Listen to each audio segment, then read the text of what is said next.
Well, thank you, Mayor. I remember when it started. It started because of the Erie Canal that ended up in Buffalo. Okay, see the connection here?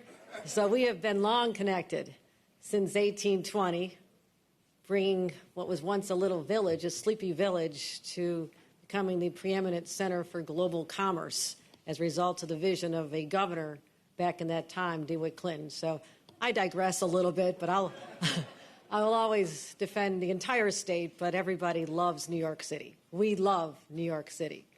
And I'm so proud to represent this vibrant place. Those who don't know, I was once a lieutenant governor. I literally spent 8 years in hotel rooms throughout New York City. I know every corner. I know every bagel place.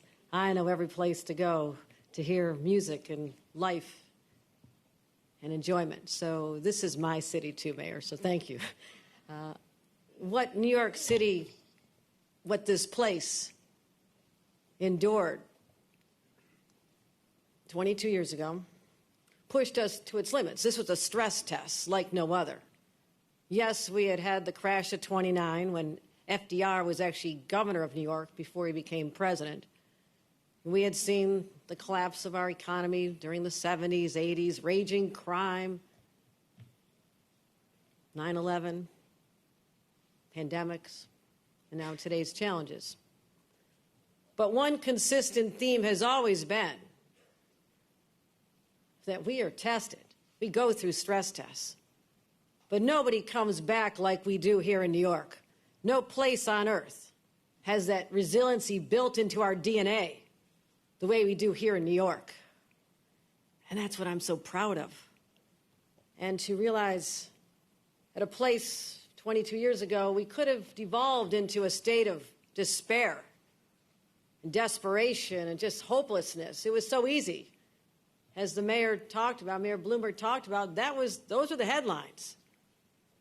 So negative headlines aren't new today to Mayor Adams and I. They've been around a long time. But rather than despair, we found hope. Rather than destruction, we began construction. And instead of death and devastation, we were reborn in countless ways. Basically, New York, at its essence, doesn't just survive. We thrive. And that's the difference. We always prevail. Always can, always will. I am more confident about the future of this city today than ever in my life. And the people in this room are part of what gives me that confidence. Mayor Bloomberg, to you, thank you for writing the playbook during your time, inheriting a situation that no one could have envisioned. Brand new mayor, ready to take on making sure the garbage is picked up, all the basic services, taking care of the people. That's what you run on. But all of a sudden, the world is watching you in this city. Are we going to stay down on our knees? We're going to rise up, and you show the world who we are. For that, we are forever grateful. Let's give another round of applause to Mike Bloomberg. To my partner here in New York City, it's not an easy job to be mayor, but I will continue to be his partner as we work through issues like crime and homelessness, and yes, the influx of thousands of people who want the same shot at the American dream that our immigrant grandparents wanted as well. We'll work through this together. That's what teamwork is, and that's what the people expect. Because when we were both elected, I said the era of fighting each other is over.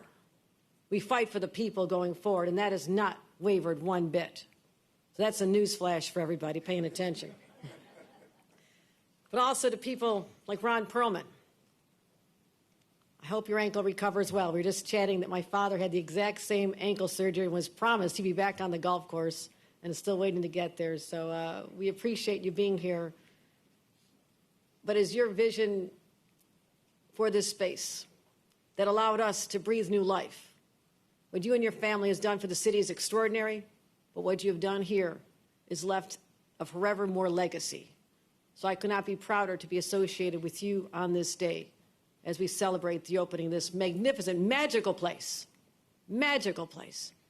If you've not had a tour to see the vision that went into every single block of marble, selected from the finest quarries in Portugal, because New York deserved the best.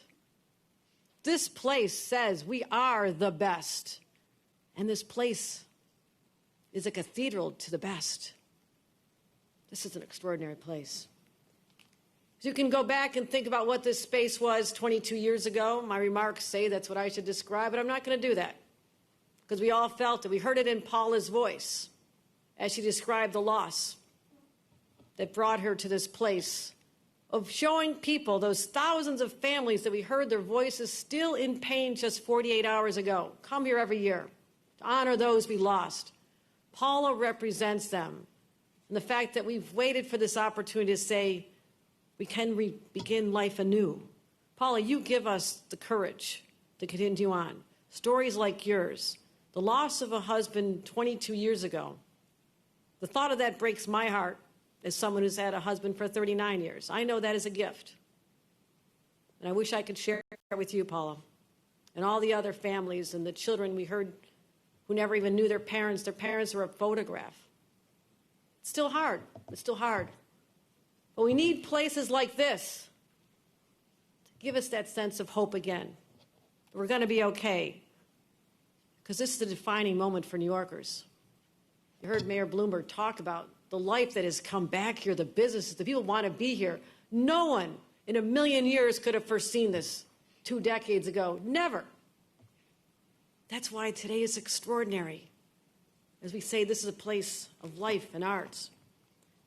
3 days after John Kennedy was assassinated, our country was in a state of depression. Most of you are too young to remember. I was a little kid. He delivered these remarks at a memorial to Lincoln Center. The world had grown dark and depressed. This was Camelot. This was new life. This was going to be a new America. And he was gone. The thought of having music again was almost inconsistent with what we were going through. It was almost insulting to think about bringing music at a time when we're in mourning. But Bernstein recognized we had no choice, and to think that surrendering to hate would almost be as great a crime as what had been perpetrated. So what he said was quite amazing.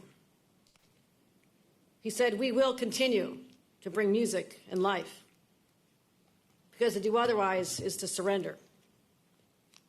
He was right. He was absolutely right. We don't surrender. We didn't surrender then. We've never surrendered to any of the challenges, and we're not about to surrender now. This is a testament to our resiliency. This space, honor this space. Bring people to this space. Talk about this space, because this is the embodiment of the New York spirit that'll endure forever. Thank you to all who made this happen. I will never forget this moment as a turning point in our history, a time to say, we'll always remember, always love. Love is forever in our hearts. But we're going to share this space with the world and bring the most fascinating people to stages, 60 stages. And to the architects, this is sheer brilliance.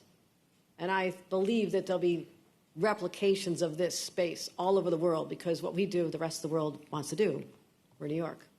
And will always be that strong testament to the world of what strong people, a strong community, with a strong sense of community spirit can always do together. Thank you very much.